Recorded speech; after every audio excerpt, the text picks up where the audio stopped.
So Johnny Bolton has just come out of the woodwork to remind us that Donald Trump firing him from his administration was one of the best decisions he ever made. This old rhino left over from the Bush administration just proves that his solution to everything is just to bomb people. But go ahead, Johnny, tell us how Israel should escalate further with Lebanon, dragging them further into war. But this threat from Hezbollah has existed for a long time. They've got a massive stockpile of missiles that they've accumulated over a long period of time, including substantial amounts before Biden took office.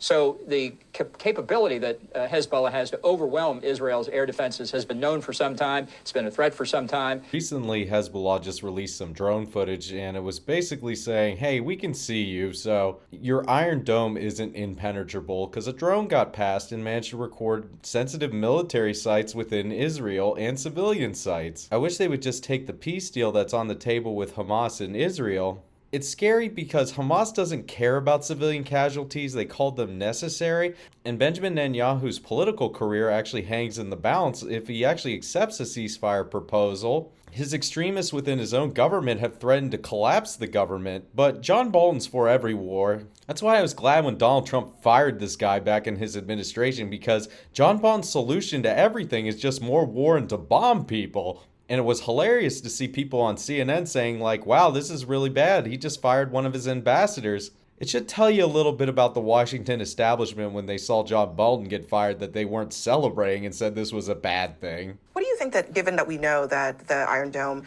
may not be able to handle this, what do you think Israel should be doing right now? Should they be preparing for war or trying to find a way to de-escalate this? Well, I think they're worried that it's, you can always de-escalate if you surrender.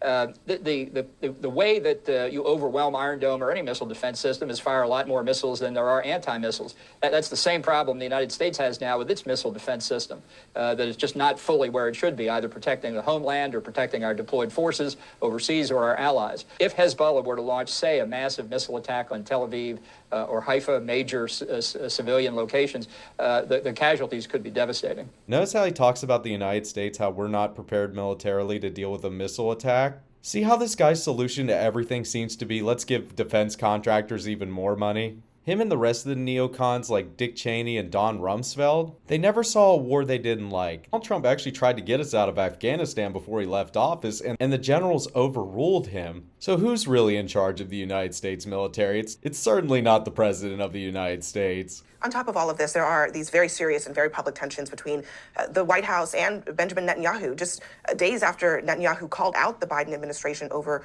weapons delays, I want you to listen to what the White House said today.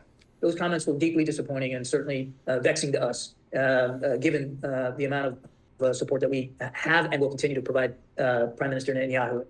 Is Netanyahu playing a political game here and in the process playing with fire? What Netanyahu is reflecting is resentment against the unbelievable pressure that the Biden White House has applied to his government on a number of fronts since October the 7th, and I think has led to the situation in Gaza now not being resolved. I don't think in American history we've seen an ally the subject of so much negative pressure by an American administration.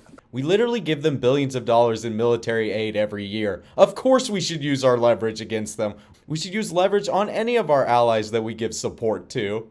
Joe Biden paused one weapon shipment because he was concerned of civilian casualties in Rafah. The only thing the United States government has been applying pressure on is to allow more humanitarian aid into Gaza. That's it. For him to pretend there's somehow great amounts of leverage being exerted on Israel is just comical to me. George H.W. Bush held back billions of dollars of loan guarantees when they were building settlements, and the United States told them to stop, and guess what? They stopped. Famously, Ronald Reagan called the prime minister at the time when they were bombing Lebanon, and he told him to stop. Within 20 minutes, they stopped. Apparently, John Bolton lives in a different reality where everyone's the enemy, we need to always be at war with somebody, and US intervention has never gone wrong ever, and these people are just trying to drag us into a war with Iran.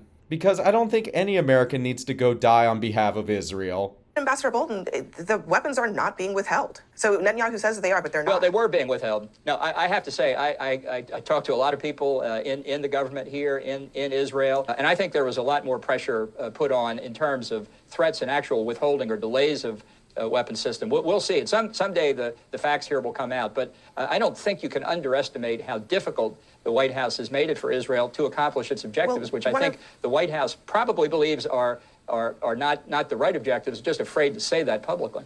It is completely reasonable for Israel to want to get rid of Hamas because they've been wounded deeply in October, so they had to restore some sort of deterrence capacity. But the Israeli Defense Minister Gallant has said, we need to create another government within Gaza, which is Palestinian actors, to replace Hamas. If I give you $24 billion, I feel the United States should be able to use that leverage in order for you to not make the same mistakes we made in Iraq, which John Bolton was all for and said it was a great idea. Well, look how that turned out.